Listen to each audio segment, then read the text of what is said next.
I'm a 41-year insulin-dependent diabetic since the age of 11, and really never had any complications through life. Had 2 beautiful children, and at the age of 37, got bit by an ant, and the ant bite wouldn't seem to heal, and started getting infected, and next thing I know, I'm in with an MD, and then going to a podiatrist, and then to a cardiothoracic, and found out that I had peripheral artery disease,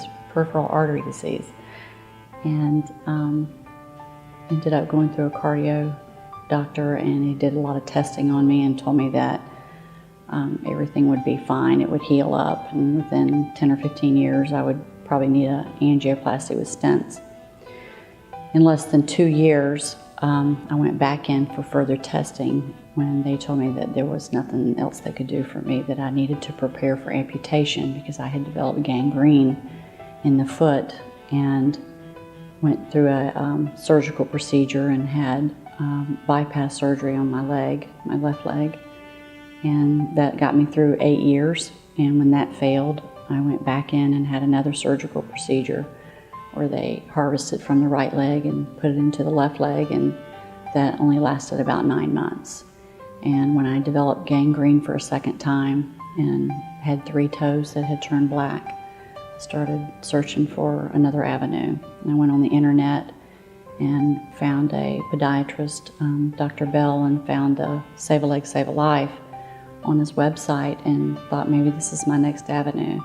So I called their number and made an appointment and went in to see the podiatrist, and he started doing debridements on the black toes and told me that he wanted to send me to a specialist, an interventional cardiologist, Dr. Yazan Khatib.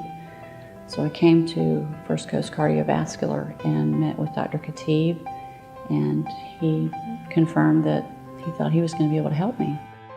Carla is not really just a patient. I'd like to say that most of my patients are not just a patient. Most of them, we develop a very good bond, some more than others. Carla is definitely a very dear friend, and me and her have gone through, and most of the people in the practice have been part of this fight. It's been a real fight against a very aggressive, vicious process of blockages that were totally unremitting.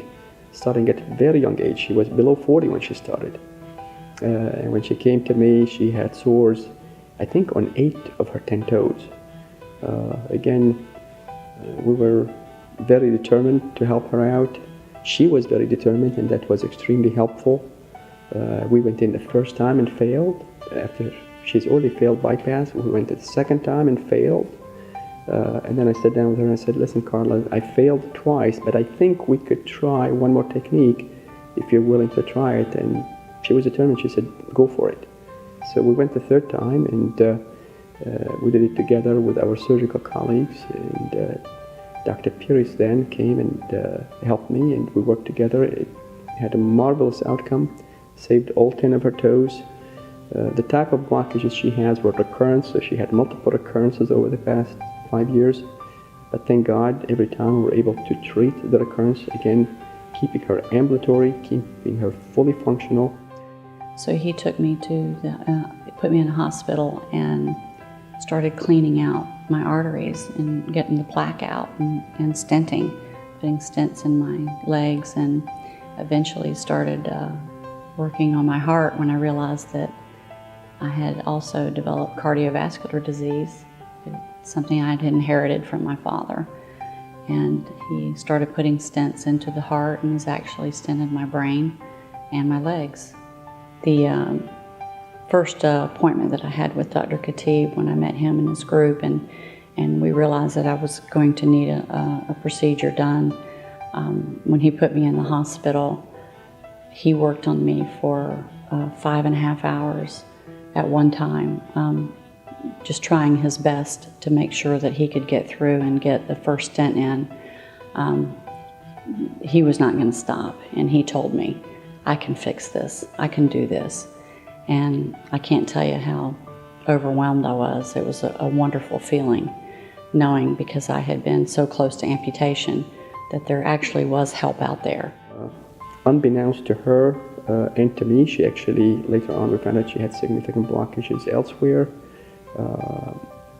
And if she did not come for me to fix her legs, we probably were never going to know about the blockages in her heart, which we were able to successfully repair and really not only save her legs, but I think in some respects save her life.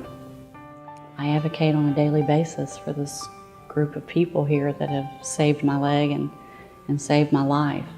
They absolutely work from the heart.